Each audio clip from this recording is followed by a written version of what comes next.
Boa tarde, pessoal. Meu nome é Marcelo e eu sou professor de filosofia. Eu gostaria de falar com vocês um pouquinho sobre o Kant. Bom, Kant foi um pensador tradicionalmente conhecido, afamado como sendo um pensador iluminista. Bom, segundo a historiografia, a tradição filosófica, o Kant nasce em Königsberg. Nesta época, a cidade de Königsberg estava, do ponto de vista político-geográfico, situava-se na Prússia. Pois bem, com relação ao Kant, Kant vai viver dentro de um contexto iluminista, e como iluminista, segundo alguns pensadores, Kant foi um filósofo iluminista tardio. Bom, para falarmos de Kant, faz-se necessário que entendamos o contexto na qual o Kant viveu. Por que eu faço questão de frisar a questão do contexto? Porque o filósofo, ele nada mais é do que produto do seu tempo. O filósofo vai dar uma resposta a um problema localizado. E nesse caso, o problema ele pode girar em torno dos mais variados aspectos existentes na sociedade. Aspectos sociais, propriamente ditos, aspectos políticos, aspectos filosóficos e aspectos linguísticos. No caso de Kant, Kant escreve algumas obras. Dentre essas inúmeras obras que Kant escreveu, as três principais críticas nas quais ele escreve, ele vai trabalhar sobre os mais variados aspectos relacionados à existência humana. Nessas obras, nestas críticas, o Kant vai falar sobre política, ética, estética e teoria do conhecimento. Quais obras são essas? Quais críticas são essas? Bom, a primeira crítica é a crítica da razão pura. Depois nós tivemos a crítica da razão prática.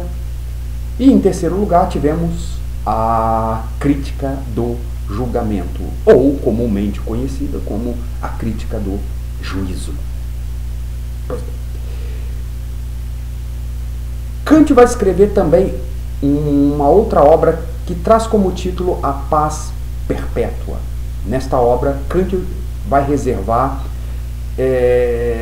inúmeras folhas, inúmeras páginas para escrever sobre política propriamente dita. Mas há uma outra obra de Kant também que precisa ser falada, que precisa ser dita e que precisa ser estudada. É uma obra mais comumente conhecido como um texto, né? E esse texto é chamado em alemão de Aufklärung. O que é a Aufklärung? Esse título ele é bastante sugestivo. Por quê? Porque muitos pensadores traduzem este título, uma vez que o Kant era um filósofo iluminista, tardio, traduzem este título como sendo o que é o iluminismo. A pergunta que ele está fazendo, o que é o iluminismo? Outros traduzem este título como sendo o que é o esclarecimento. É uma pergunta que Kant também está fazendo. O que é o esclarecimento? O homem, nesta época, ele precisava de um esclarecimento. Segundo os pensadores iluministas, o homem, nesta época, ele precisava de emancipar-se. Ele só ia conseguir, ou ele só conseguiria emancipar-se, passar por este processo de emancipação, por intermédio do quê? Graças ao quê? Graças à racionalidade. Era somente através da racionalidade, era somente através do exercício do poder despótico da racionalidade que o homem poderia passar ou sair deste processo de pamonhalização para o processo de despamonhalização. A razão é emancipadora, a razão é emancipatória, segundo os iluministas. Bom, uma vez a razão emancipando, nós temos aí um indivíduo esclarecido. Mas esse indivíduo lá no auge da idade moderna, ele precisaria passar por um processo de emancipação, por um processo de esclarecimento. Segundo Kant, ele deveria passar por esse processo de esclarecimento. E o que o escravizava? Bom, segundo Kant, e segundo também os seus conterrâneos, segundo os pensadores iluministas, o que escravizava o homem, naquele momento histórico, era o fato de que o homem ainda estava preso às algemas, ainda estava preso às amarras. E essas algemas, essas amarras, foram produzidas justamente pelo movimento escolástico, ou seja, pelo escolasticismo medieval. E o iluminismo vai romper justamente com isso. E é aí que entra o Kant com esse texto. Segundo Kant, o que é a maioridade? Porque é justamente aí que ele vai trabalhar, na Aufklärung, a questão da maioridade e da menoridade. O que é o esclarecimento?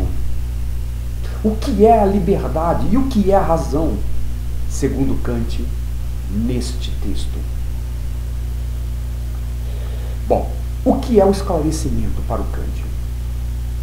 O esclarecimento para o Kant é a saída do homem do seu estado de menoridade para o seu estado de maioridade. O que é o estado de menoridade para o Kant? Segundo Kant, o homem em seu estado de menoridade é um homem incapaz. Incapaz do quê? Incapaz de servir-se por ele mesmo do seu próprio entendimento, estando sob a tutela do outro. Se por um lado o estado de menoridade é a incapacidade que eu tenho de servir por mim mesmo, do meu próprio entendimento, o estado de maioridade é justamente uma antítese ao estado de menoridade. Ou seja, é a capacidade que o homem tem de servir-se por ele mesmo do seu próprio entendimento, não estando sob a tutela de ninguém. O grande problema para o Kant é que o grande responsável pelo estado de menoridade somos nós mesmos. Por quê?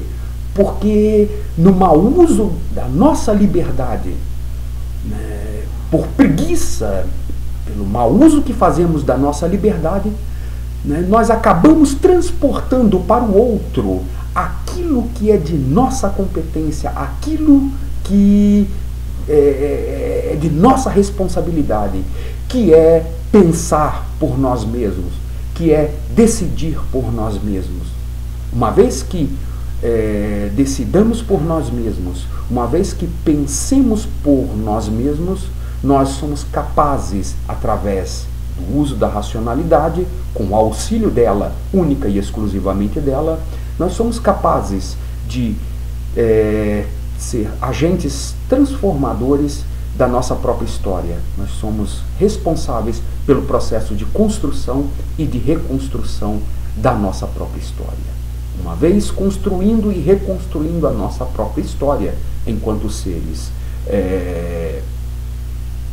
enquanto indivíduos, nós também somos responsáveis pela construção e reconstrução da história do sujeito enquanto coletivo. Bom, aí fica mais uma passagem, mais uma palavra, uma aula de Kant para vocês. Muito obrigado e espero que gostem.